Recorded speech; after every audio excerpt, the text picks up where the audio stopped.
And that's why I always encourage people with the simple phrase that everyone knows, get out of your head. Get out of your head. And the way that you do that is by getting around other people to serve them. So we have to start retraining that muscle. That's really important. I'm so excited today to be with my guy, my friend, Ben Courson. We're gonna talk about joy today. Yeah.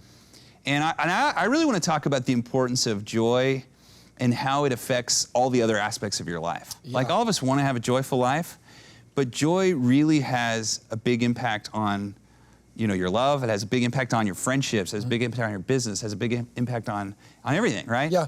And it's just something God wants for us, isn't it? Yeah, and it has a big impact on your body. I think a lot of people fail to realize that we're holistic, integrated beings, and Jesus seemed to spend just as much time healing bodies as teaching souls. So in the book of Proverbs, it says, a merry heart does good like medicine, but a broken spirit rots the bones. So your spirit, your pneuma, affects your soma, your body. So I'm a big believer in joy for integrated holistic health. I was just studying before I got here that gratitude is actually one of the chief causes of joy in our lives because it creates this primal instinct of reciprocity where if I'm thankful for something you give me, it then initiates gratitude in my brain, which then propels me to give something back to you, which is good for the social group. It's an ancient sort of thing in our brain. Yeah. And so I'm a big believer in, finding joy in our body, in our brain that comes from our spirit. So this is what I found in my life.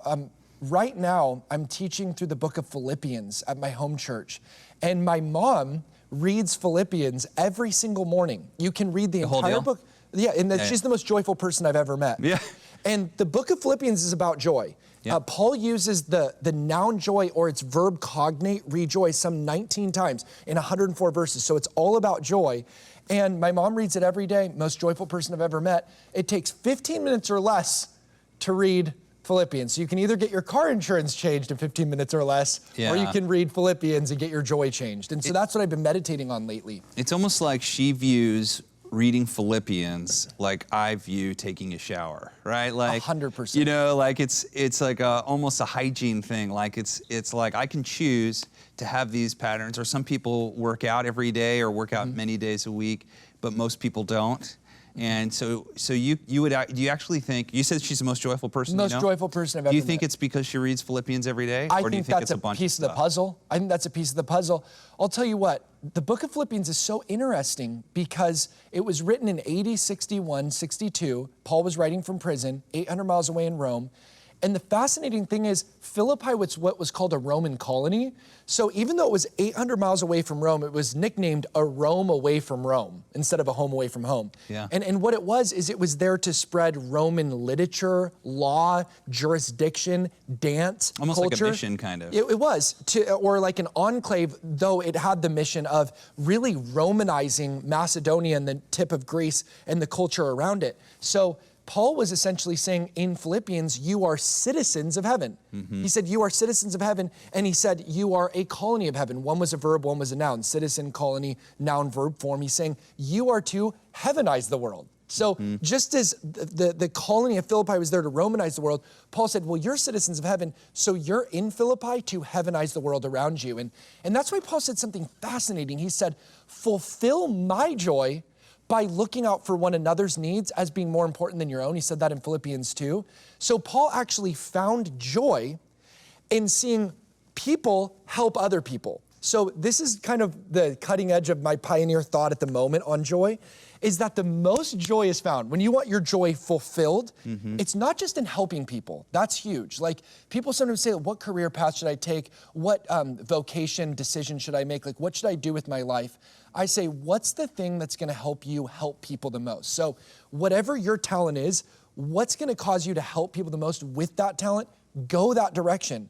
But it's not just that that's gonna give you joy, helping other people, it's training the people you're helping to then in turn go help other people. And Paul said, that's when you fulfill my joy. Not just when I'm helping you, but when I see you looking out for one another. So you think Paul is teaching us that one of the best ways we can have joy is by serving others and training others to serve others. So like being a leader of leaders type of a thing. That's exactly right.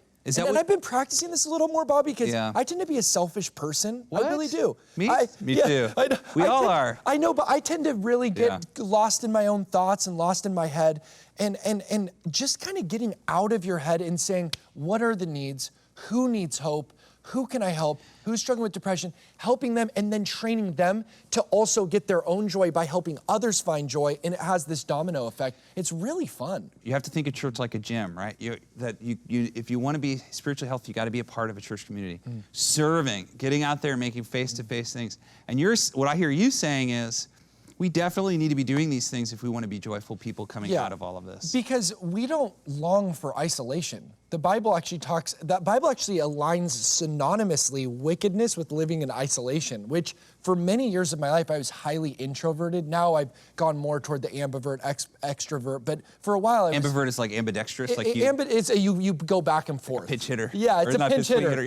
It's or switch hitter. Switch hitter, yeah. So, but basically what's interesting is I think this has given us a taste of isolation, which is why, this is huge, depression rates have tripled since the coronavirus. Yeah. Tripled.